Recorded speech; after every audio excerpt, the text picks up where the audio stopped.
اسی طرح کسی بدکار آدمی کے زنا، چوری، ظلم، قتل ناحق کے کاموں کے ساتھ اس کی فحاشی و بدی سے لوگوں کو اس کے مرنے کے بعد بھی دنیا آخرت کا نقصان صدیوں جاری رہتا ہے، اور یہی آدمی پھر آ جائے تو بات بنتی ہی نہیں، الٹا الجھن بھرا ریکارڈ بنے گا۔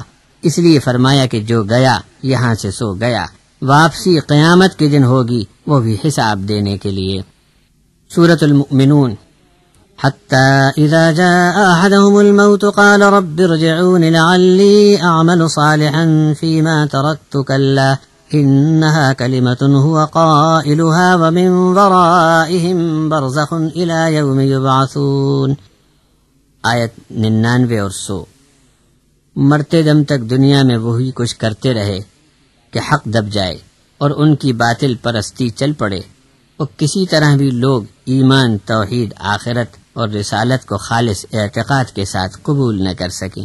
لیکن جیسے ہی موت کے شکنجے میں کس لیے گئے، خوب بلبلانے لگے کہ ہم تو بہت غلط کام کرتے تھے، اب ہم کو دنیا میں واپس بھیج دیجئے کہ پھر ایسا کام نہ کریں گے، مگر یہ صرف بکواس ہوگی جو وہ لوگ کیے جا رہے ہوں گے۔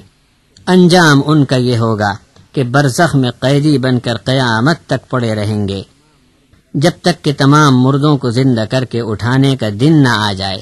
تب تک ایسے لوگ بڑی تکلیف اور غم، مایوسی اور خوف میں اپنا وقت گزارنے کے لیے مجبور ہوں گے۔ موت کے بعد انسان کی روح آخرت کے دن آنے تک ایک خاص مقام میں رہتی ہے، جسے عالم برزخ کہا جاتا ہے۔ عالم قبر بھی عالم برزخ ہی کا ایک حصہ ہے۔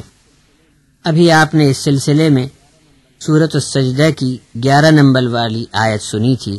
حضرت مولانا عبدالکریم پارک صاحب فرماتے ہیں، آدمی دھڑ ہے، اس کے اندر اس کی روح و جان ہے۔ موت کے وقت اللہ کے حکم سے ملک الموت کی کارروائی پر روح اور جسم کی جدائی ہو جاتی ہے۔ روح کی پیشی اللہ کے دربار میں ہونے کے بعد آدمی گنہگار ہو تو عالم برزخ کے سجین میں اس کی روح تحویل میں رکھی جاتی ہے، اور نیک ہو تو اس کی روح عالم برزخ کے علیین میں رکھی جاتی ہے۔ حشر و حساب کے دن جسم اور روح کا جوڑ ملایا جائے گا تو آدمی جیسا دنیا میں تھا ویسا ہی بنا کر قیامت میں کھڑا کر دیا جائے گا۔ یہ سب کچھ ہونے والا ہے۔ سورۃ نمبر 7 الاعراف، آیت 133، 167، 183 کی تفسیر ہے۔ حضرت موسیٰ علیہ السلام اور فرعون کا 40 سال مقابلہ رہا۔ جب کسی طرح بھی یہ جابر بادشاہ نہیں مانا تو اللہ نے ایسا طوفان جس میں تیز آندھی اور اولوں کی بارش تھی فرعون کے ملک پر بھیج دی۔ ٹڈی دل نے مصر کی کھیتی باڑی اور باغبانی کو تباہ کر دیا۔ قمل یعنی گھن یا دیمک اور باریک جوئیں بھی خوب بڑھ گئیں۔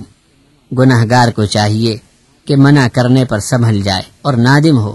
بار بار کی تنبیہ کے بعد بھی آدمی ضد نہ چھوڑے تو ایسے لوگوں پر قیامت تک پھٹکار ہے کہ کوئی نہ کوئی ان کو مار کر کبھی دنگے فساد، کبھی ترک وطن، کبھی قتل عام سے تختہ مشق بناتا ہی رہے گا۔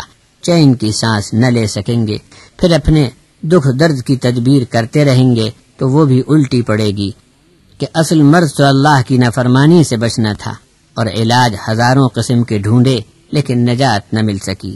دنیا کے بادشاہ اپنے مخالف کو پکڑنے میں دیر نہیں کرتے کہ کہیں سرک نہ جائے یا میری بادشاہی سے چپکے سے نکل کر بھاگ نہ جائے۔ اللہ نے اس کے برخلاف اپنے دشمنوں کو ڈھیل دے کر ایسی مخفی تدبیر سے انہیں پکڑا کہ خبر بھی نہ رکھتے تھے کہ اس طرح بھی پکڑے جائیں گے۔ بے خبری میں پکڑا جانے والا سنبھل کر بچاؤ کی کوئی تدبیر بھی نہیں کر سکتا اور اچانک دھر لیا جاتا ہے۔ سورت نمبر 10 سورہ یونس، آیت 26، 27، 46۔ قیامت میں جھوٹے کام کرنے والوں کے منہ کالے ہوں گے، خوب ذلت اٹھانی پڑے گی، کالی رات کے ٹکڑے چہروں پر ڈھکے ہوں گے۔ ایسے بدنما اور ڈراؤنے چہرے جہنمی لوگوں کے ہوں گے۔ آگ، دھواں، پیپ، لہو، جلتا ہوا گوشت، بدبودار زخموں کا لاوا، ان سب عذابوں نے یہ حال کیا۔ اللہ تبارک و تعالی نے اپنے نبی صلی اللہ علیہ وسلم سے فرمایا کہ ہم نے جس عذاب کی ان کو دھمکی دی ہے اس کا پورا منظر تو دیکھ لینا کسی کے بس کی بات نہیں، مگر کچھ حصہ آپ کو دکھا دیں یا وفات دے کر آپ کو اپنے پاس بلا لیں، پھر ان کے کام اور عمل جو ہوں گے ان پر ہم خود شاہد ہیں، یہ کہیں بھاگ نہیں سکتے، چھپ نہیں سکتے۔ معلوم ہوا کہ کافروں کو جو عذاب ہونے والا ہے اسے صرف دیکھ لینے کی بھی تاب کسی میں نہیں، پھر جو خود اس عذاب میں ڈالا جائے گا اس کی کیا حالت بنے گی۔